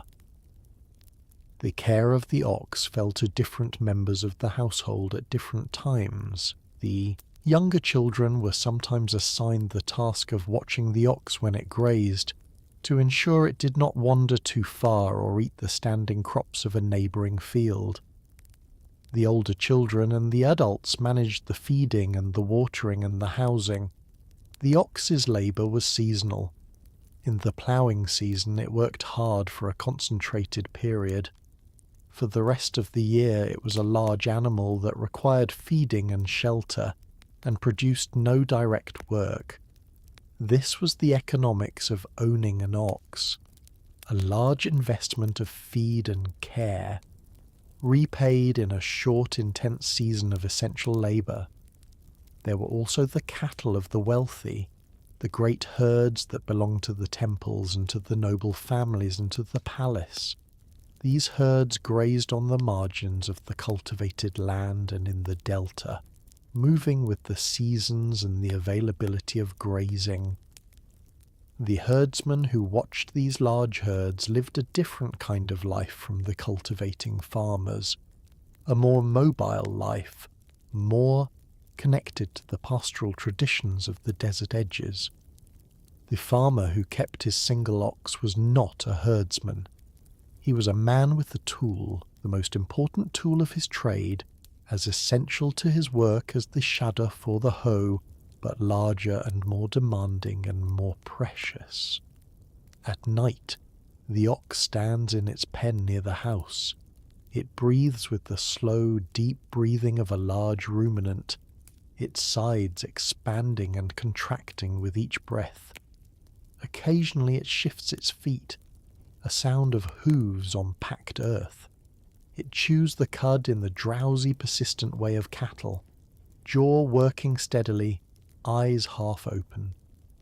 The sound of the ox breathing and chewing in the night was part of the sound of the farm household, as familiar as the breathing of the children or the sound of the river, simply there, steady, patient, the large animal doing what large animals do through the night, and beside it, or nearby, the farmer sleeps, and the night continues. Good night. These storage jars against the walls. Of the farmer's house there are storage jars, large round-bottomed ceramic jars, each one the height of a small child, sealed with fitted lids of clay or basketry. These jars contain the household stores: grain, dried legumes, dried fish, oil. They are the household's reserves, the material insurance against the months between harvest and harvest. The jars are the work of the potters who live in the nearby potters' village, a community that specializes in making the ceramic vessels that everyone in the area needs. The potter's wheel, the clay from the river bank, the kilns that fire the pots. This is the potter's trade, and it feeds the potter's family as the field feeds the farmer's family. The storage jars that line the farmer's wall are not beautiful. They are functional, large enough to hold a significant quantity of grain, sturdy enough to survive years of use, fitted with lids that protect the contents from insects and rodents. Some have been repainted, a stripe of red or black paint applied by his wife to distinguish the contents or to mark the household's ownership. But the decoration is minimal. These are working vessels. The full jar at the beginning of the year, and the empty or diminishing jar as the year progresses. This was one of the fundamental experiences of the Egyptian farmer's life. The watching of the jars, the calculation of how much remained and how many months it needed to last. The relief when the new harvest was safely stored and the jars were full again. The jars that are currently in the house hold enough. It is mid-growing season. The stores from last year's harvest are diminishing but adequate. If the current crop comes in well, the jars will be refilled in a few months. The farmer knows approximately how much is in each jar. He does not measure formally. He knows from looking, from the heft of his hand pressed against the side of the jar, from the sound it makes when he taps it. He carries this knowledge the way. He carries the knowledge of his field, not in numbers but in the body's accumulated estimation. The jars stand against the wall in the dark house, patient, full enough, waiting for morning, as everything in the house is waiting for morning, as the whole village is waiting for morning on the other side of this night, and the farmer sleeps, surrounded by the stores of the year's labour, by the grain that came from the field that he tended, by the evidence of work done and a year managed, by the smell of stored grain and dried fish and the clay walls, by the small sufficient world of his household, and sleeps. Good night. The calendar. The ancient Egyptian calendar was one of the earliest calendar systems in the world, and it was shaped entirely by the Nile. The year had 3 seasons of 4 months each, as we have mentioned: Akhet, the inundation; Pere, the growing season; Shemu, the harvest and drought season. Beyond these 3 agricultural seasons, the Egyptians also counted the days with precision: 365 days in the year, organized into 12 months of 30 days each, with 5 additional epigomenal days added at the end of the year. These 5 extra days were considered the birthdays of the major gods. The month began with the new moon in the earlier Egyptian calendar, then was later standardized to a fixed cycle. The day began at dawn. The hours of the day were not fixed in length. The Egyptians divided the day into 12 hours of daylight and 12 hours of darkness. which meant that the hours themselves were longer in summer when the days were long and shorter in winter when the days were short. The farmer did not count these hours formally. He woke with the light and worked while the light allowed and rested when it was too hot, and returned to work when the heat moderated and stopped when the light failed. The sun was his clock as it was everyone's clock. The calendar mattered to him primarily in its agricultural dimensions, the beginning of the inundation when the Nile began to rise, the moment when the flood was at its height, the moment when the waters began to recede and the planting could begin, the time of the harvest. These were the calendar events that organized his year. The rest of the calendar, the festivals and the holy days and the administrative periods, was important but secondary. He went to the festivals when they came. He paid his taxes when the scribes came. He planted and harvested at the proper times.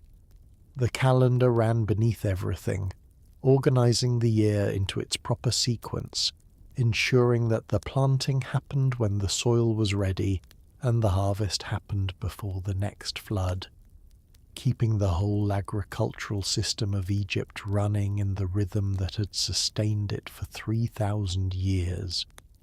This rhythm was what the Egyptians meant when they spoke of Ma'at, the cosmic order, the rightness of things, the alignment of the divine plan with human action. Ma'at was not merely a moral concept. It was the alignment of the planting with the season, the alignment of the tax payment with the harvest, the alignment of human life with the natural cycles that governed it. The farmer who planted at the right time and harvested at the right time and paid his taxes at the right time was maintaining Ma'at in his small corner of the universe. His right action contributed to the right functioning of the whole. This was not a burden. It was simply the shape of life, and the shape of this night is the shape of night everywhere and in every time. The darkness, the quiet, the body's need for rest, and the shape of sleep is what it has always been. The closing of the eyes, the release of the day, the passage through the dark hours to the morning. Ma'at is maintained, the river is moving, the stars are turning, and sleep is here. Good night. The blue sky of Egypt. In the morning, when it comes, the sky over Egypt is a specific colour, not the blue of every sky everywhere. The sky over Egypt, in the dry, clear air of the desert climate, with the sun rising over the eastern desert, is a deep, vivid blue that has a clarity and depth that the hazy skies of humid climates do not produce. The Egyptians saw this sky every morning of their lives, and they valued its blue. They used blue in their art and their decoration, with a frequency that reflects a genuine love of the colour. The brilliant blue of lapis lazuli, brought from distant Afghanistan at great expense. The Egyptian blue of their own invention, a copper silicate pigment that was one of the first synthetic pigments in history. The blue of the faience glaze on their amulets and scarabs. Blue was the colour of water and of sky and of the regenerating power of both. It was the colour of Amun, the king of the gods, who was depicted with a blue face. It was the colour of rebirth. The farmer who woke each morning and saw the deep blue sky over his village and his field saw something beautiful, whether or not he used the word beautiful or thought of it in that register. The sky was simply there, every clear morning, blue and deep and clear, the sun rising out of the eastern desert into that blue, in a blaze of gold and orange that deepened quickly into the clean sky of the day. He saw this morning sky 10,000 mornings over his life. It was one of the constant things, like the Nile and the heat and the work and the family. Constant enough that he probably did not consciously notice it most mornings, but it was there. And when you have seen 1,000 mornings and know another 1,000 will come, the morning sky that you do not consciously notice is still something that has shaped you, that has been one of the daily inputs of your life, that is part of what you are. The farmer is shaped by 10,000 blue mornings, as you are shaped by the mornings you have seen, and this night is moving toward another morning, not yet, but moving. The blue sky will come after the night, after the sleep, and between now and the blue sky, the sleep, which is here, right now, available. Take it. The blue sky can wait. Good night. The sound of the shaduf. Let us return, one final time, to the shaduf. Not because we have not described it, but because there is something specific about its sound that is worth staying with. The shaduf makes a particular sound as it works. The creak of the wooden pole on its pivot, not a loud creak, but a dry woody sound. The sound of wood under load slightly flexing on its fulcrum. The splash of the bucket entering the water of the canal, which is a clean, quick splash, the bucket going in at an angle and filling rapidly. The slower sound of the bucket being lifted, the water sloshing slightly inside it as it swings up, and then the pouring, a sustained, liquid sound as the water falls from the bucket into the irrigation channel. The sound of water doing what water does, finding the low path, moving toward the field, and then the cycle repeats. The creak, the splash, the lift, the pour, again and again, through the morning, through the mornings of a farmer's working life, which might span 40 years or more. The sound of the shaduf was the sound of the morning in an Egyptian farming village during the growing season. If you could stand in such a village, you would hear it from many fields simultaneously.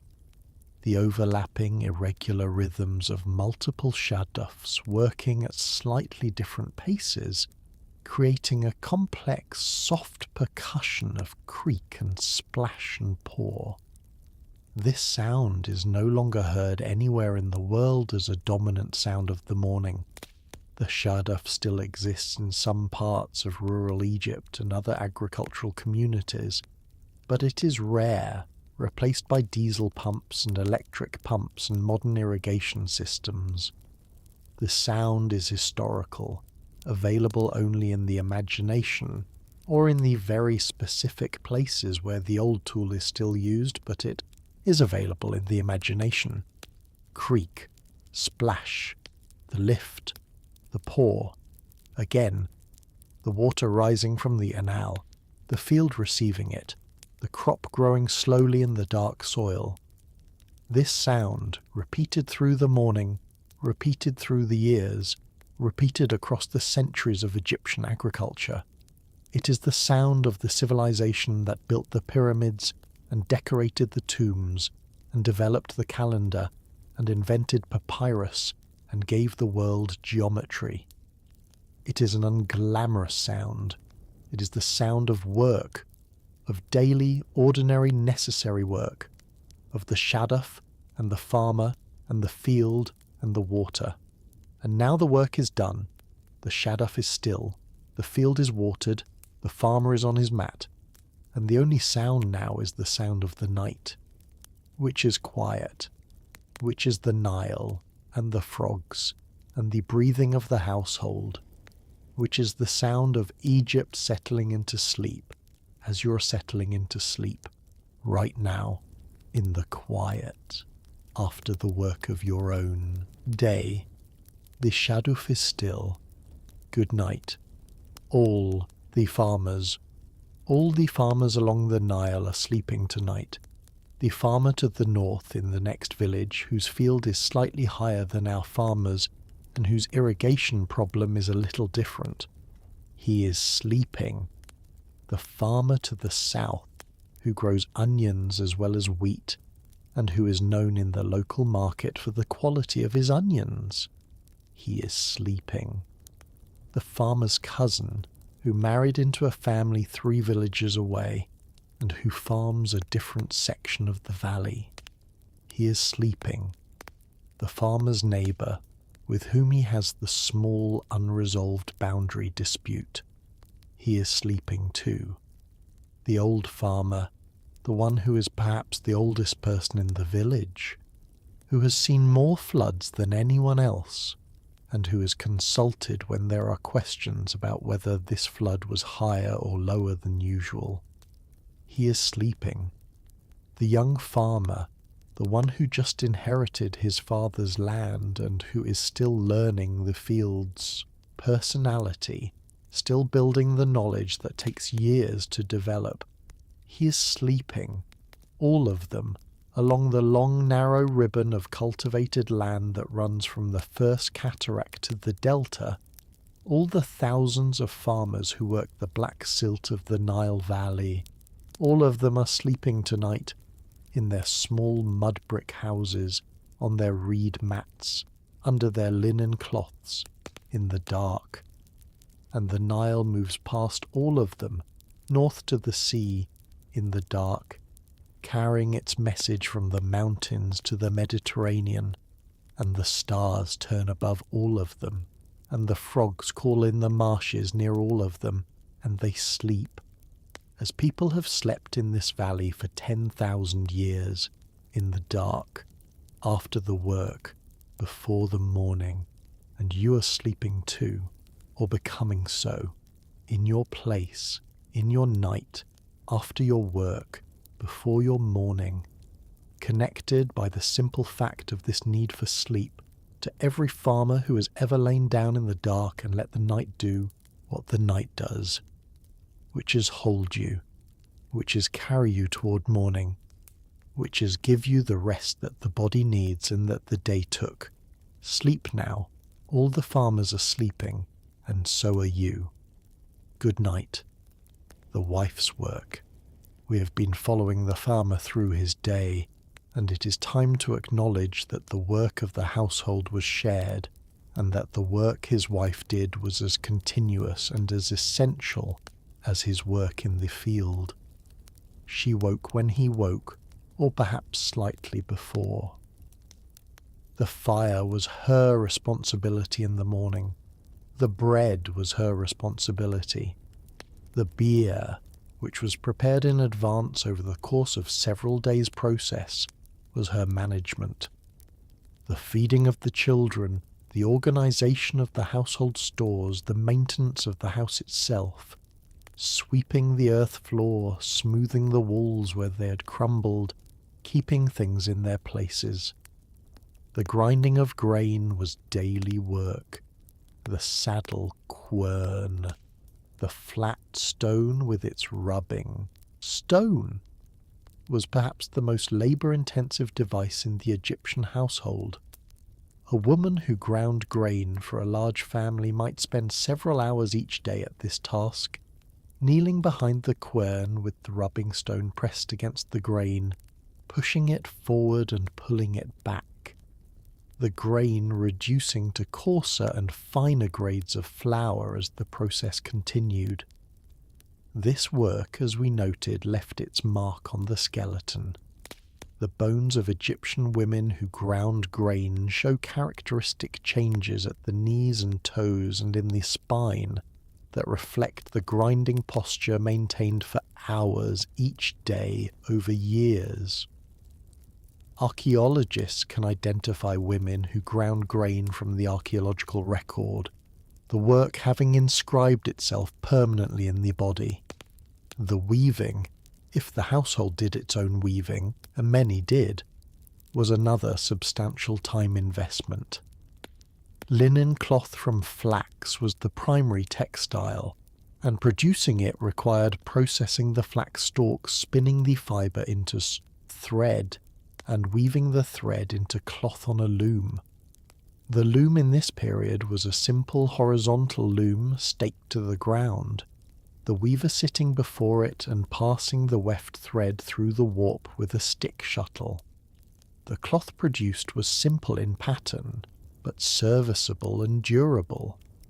The management of the kitchen garden, this small plot near the house where vegetables and herbs were grown for the household's direct use, was also typically the wife's domain. The onions and garlic that seasoned the food, the herbs for medicine and flavouring, the cucumbers and lettuces that grew in the moist soil near the irrigation channel. These needed watering and tending and harvesting, and the children. The youngest children were always with their mother. The infants carried or placed near her as she worked, the toddlers underfoot, the slightly older children helping with the simpler household tasks or simply being nearby. The management of the children's immediate needs, feeding, cleaning, comforting, protecting, was constant and interrupted everything else. This was the wife's day, not glamorous, not recorded in the official documents, not the subject of the tomb paintings that showed the husband overseeing his fields, but essential in the most literal sense. Without it, the household did not function, the children did not survive, the field could not be worked. She is resting now, lying near her husband on her mat. Her hands, which have been working since before dawn, are still. Her back, which has been bent over the quern and the loom and the cooking fire and the garden, is horizontal. Her breathing is the breathing of someone genuinely tired, genuinely ready for sleep. She is asleep, and her rest is earned, as all rest is earned, as yours is earned. Sleep now. Good night. The village. At midnight. At midnight, or what would correspond to midnight, the deepest part of the night. The village is entirely still. The dogs have stopped barking. The chickens are roosting. The cattle are in their pens. The last fire that anyone was sitting near has burned down to cold ash. The village is dark.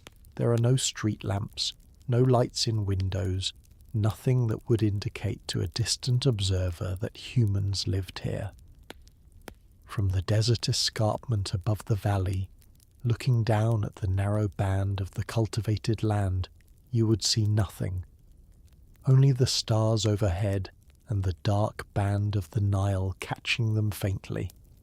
Within the village, in the dark, the houses contain their sleeping families. Each family a small world of breath and warmth in the dark. The grandmother in her corner, the children on their mats, the farmer and his wife side by side, all of them breathing. The house contains their breathing and the specific warmth of sleeping bodies, a warmth that is different from the warmth of the day's sun, softer, more interior, the warmth of life at rest. Outside the village, the fields are quiet under the stars. The wheat stands in rows, growing slowly, doing what wheat does in the dark. Nothing visible, but the processes of growth continuing in the cells of the plants. The sun's work of the day converted into the subtle chemistry of growth. By morning, each plant will be infinitesimally taller than it was at sunset. Not a measurable difference, but real. The Nile moves, the frogs call, the night birds are somewhere out there. This is the village at midnight. This is the world of the ancient Egyptian farmer at the deepest point of the night, quiet, breathing, alive, and growing in the fields toward the harvest, and in the house toward the morning, and in you toward sleep, which is right here, right now, at this deepest point, the quiet, the dark, the breathing, the warmth, and sleep. Good night. The tax. The tax was a fact of the Egyptian farmer's life. After the harvest, the scribes came to measure the grain. They brought their measuring vessels and their papyrus, and their reed pens, and they counted and recorded and calculated what the state was owed. The tax rate varied by period and by specific administrative context, but it could be substantial. Some estimates suggest that the state claimed a significant fraction of the total agricultural production of Egypt, funneling this grain into the granaries that fed the army, the priesthood, the administrative class, and the great construction projects. The farmer paid his tax from the harvest. He did not choose to pay it exactly. He was assessed, and the assessed amount was collected. The scribes had ways of estimating the coming harvest before it was fully in, based on the state of the crop and the area of the fields, and if the actual harvest fell short of the assessment, negotiations, not always friendly, were required. The tax was the farmer's connection to the larger structure of the state. Through the tax, the grain that he grew in his specific field became part of the economic system that built the temples and equipped the armies and maintained the irrigation infrastructure that made his farming possible in the first place. Whether this exchange was fair was not a question that the ancient Egyptian farmer could easily raise. The system was the system. The pharaoh was a god. The scribes were the representatives of divine order. The tax was owed. But within the system, there was the ordinary human response to taxation, the hope that the harvest would be large enough, the relief when the tax was paid and the remainder was yours, the anxiety when the harvest was short. The tax has been paid this year, or will be paid at harvest. The calculation is running in the back of the farmer's mind even now in his sleep. How much came in? How much is owed? What will remain? But the tax is not tonight's concern. Tonight the grain is in the jars and the field is growing and the tax is future and manageable. Tonight is for sleep. The tax will still be there in the morning, as will the field, as will the sharduf and the hoe and the canal and the wheat. All of it waiting, none of it going anywhere, and you here in the dark, also waiting for nothing except sleep, which is here, which requires no waiting, which is simply available. Now, good night. What the farmer dreamed. We cannot know what the ancient Egyptian farmer dreamed. The dreams of ordinary people in the ancient world were not recorded. The dreams that survive in the ancient record are the dreams of pharaohs and princes, the prophetic dreams of the Bible, the significant dreams that people remembered because they seemed meaningful and because they had the means and the reason to record them.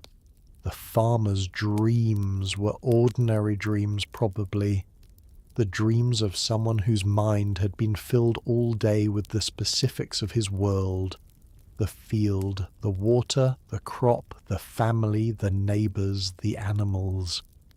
Dreams that revisited these things in the disordered, associative way of dreams, combining them in ways that made a kind of dream sense even when they made no waking sense. Perhaps he dreamed of the flood, the Nile rising, the water coming over the banks, the field going under. This would have been a common anxiety dream for the Egyptian farmer, whose prosperity depended so completely on the flood being the right size. Too little flood, and the fields would be inadequately watered and the silt deposit thin. Too much flood, and the villages and the crops already in the ground would be destroyed. Perhaps he dreamed of the harvest, the fields golden with ripe wheat, the sickles moving through the stalks, the full storage jars. A good dream, an optimistic dream, the projection of hope onto the sleeping mind's screen. Perhaps he dreamed of his field in some form, walking through it, checking the plants, doing the work that he did every day so that the work reproduced itself in sleep, the way skills and familiar actions reproduced themselves in dreams. Perhaps he dreamed of nothing at all, the blank deep sleep of genuine physical exhaustion that is below the level of dreaming, the mind as dark and still as the house. We cannot know. The farmer's dreams are as lost as the farmer's evening conversations, as lost as the specific texture of his knowledge of his field, as lost as the sound of his voice when he talked with his wife in the evening. What we know is that he slept. The archaeological evidence of the mud brick houses and the reed mats and the linen cloth is the evidence of people who lay down in the dark and slept. The biology that they shared with us, the same need for sleep, the same duration of sleep cycles, the same dreaming and non-dreaming phases, tells us that they slept as we sleep. Whatever they dreamed, they slept. And in the morning they woke, and the field was there, and the shaduf was there, and the day began again. As your morning will come, but not yet.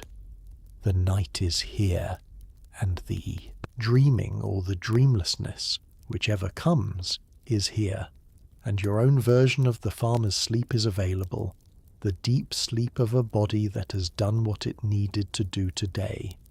Take it. Good night. The last word about Egypt. Egypt endured as a civilization for longer than almost any other, roughly 3,000 years from the unification of Upper and Lower Egypt, under the first pharaohs to the end of the Ptolemaic period and the Roman conquest. 3,000 years. In those 3,000 years, the farmer's day changed very little. The tools changed slowly, the specific religious context shifted, the names of the pharaohs came and went in their long dynasties. But the farmer woke at dawn and went to his field and worked his shaduf, and pulled his weeds and repaired his canal banks and came home at dusk and ate his bread and beer and lay down on his mat. This constancy was not the constancy of stagnation. Exactly. It was the constancy of a system that worked. The flood silt planting harvest cycle was so productive and so reliable that there was no pressure to change it fundamentally. Innovations appeared. The shaduf itself was an innovation, arriving in Egypt in the Middle Kingdom period. The sakia, a more efficient water wheel, came later. The ox plough improved on human-powered soil preparation. But the basic rhythm of the year remained what it had always been. The pyramid builders ate the bread that the farmers grew. The artists who decorated the tombs ate the bread that the farmers grew. The scribes who recorded the tax rolls ate the bread that the farmers grew. The pharaoh, in his gold and lapis lazuli, ate the bread that the farmers grew. This is what Egypt was, at its base. The farmer, the field, the shaduf, the bread. Everything else was built on top of this, and the farmer lay down at night and slept. As the civilization above him hummed and organized and built and worshipped and fought and traded and decorated and wrote, and in the morning he rose and went to his field, the constant and the foundation of everything, and tonight in this telling he has had his day, and his day was complete, and his sleep is deep, and the Nile is moving, and the stars are turning, and 3,000 years of Egyptian farmers are sleeping in their narrow valley, in their mud brick houses, on their reed mats, under their linen cloths, all of them sleeping, all of them at rest after the work of the day, all of them in the dark of the Egyptian night, and you are with them, in your own dark, in your own night, after your own day, at rest. Good night.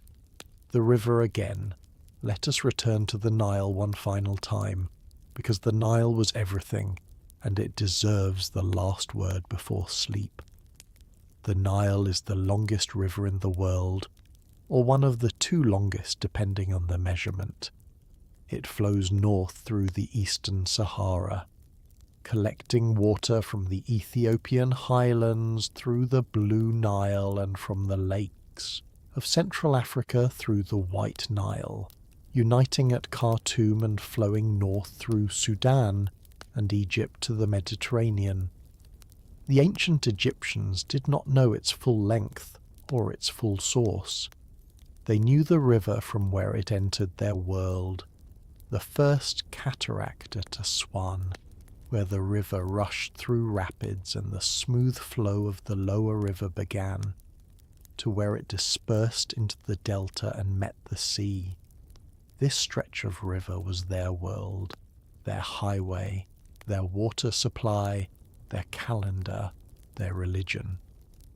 The river was called simply Itaru, the river. Not the Nile, which is a name that came through Greek, simply the river, as if there were only one, which for the ancient Egyptian was effectively true. Other rivers existed in other lands, but those were distant things.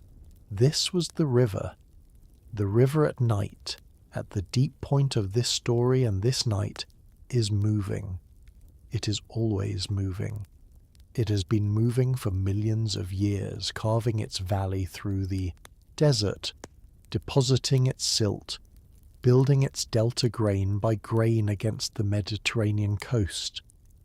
The farmer who sleeps beside it is one moment in its long flowing. The farm that he tends is one small section of the valley that it carved. The bread that he eats is grown in the silt that it deposited.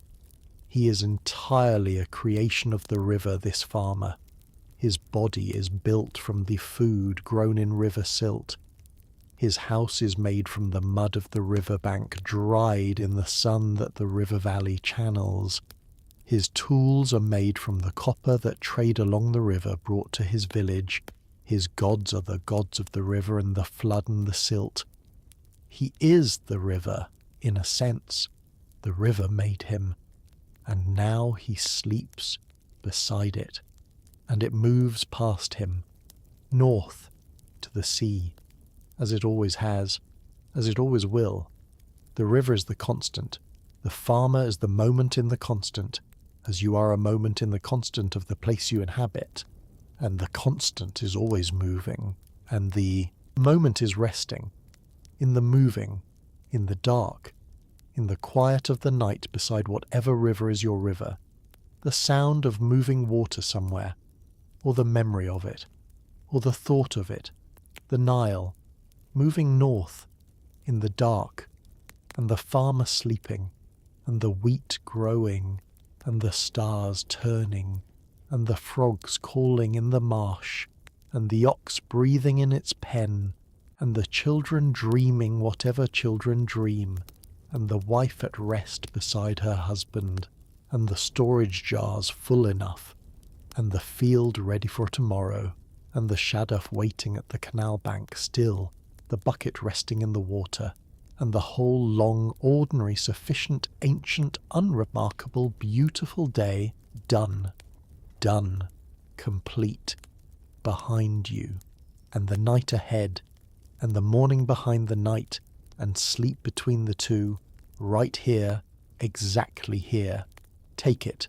The Nile is moving. Good night. The morning that will come. The morning that will come after this night will be the same morning that has come after every night in the Nile Valley.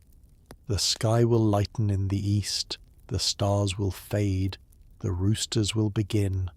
The first light will come over the eastern desert, and the long shadows of the palm trees will fall westward across the fields, and the air will be at its coolest, and the frogs will stop calling, and the birds will start. The farmer will feel the change in the air before he consciously wakes. The body that has been sleeping knows the approach of morning, knows the particular quality of the pre-dawn, knows that the time for waking is coming even before the rooster says so, and then he wakes, and the mat is under him, and the house is around him, and his wife is near him, and his children are breathing in their corner, and another day in the Nile Valley has begun. He will go to his field, he will work his shadoof, he will pull his weeds, he will check his canal bank, he will eat his bread and drink his beer at midday in the shade, will watch his crop grow. He will return in the evening, he will eat his meal, he will lie down on his mat, and another day will be behind him, and another night will be ahead, and another morning beyond that. This is the rhythm. It does not stop. It does not need to stop. It simply continues, as the Nile continues, as the flood continues to come each year, as the silt continues to be deposited, as the wheat continues to grow and be harvested and ground and baked and eaten and grown again. The rhythm continues, and within it you rest, and within the rest you gather the energy for the next part of the rhythm, and the next part is the morning. But the morning is not now. Now is the night. Now is the dark. Now is the quiet. Now is the mat under you, and the linen cloth over you, and the north wind through the high opening in the wall, and the sound of the river, and the frogs and the breathing of the household. Now is sleep. Take now. Take the sleep that now is. Offering, as the farmer took it, as 10,000 farmers before him took it, as 10,000 farmers after him will take it, in the same valley, beside the same river, under the same stars, taking the night, taking the rest, taking the sleep, now. Good night.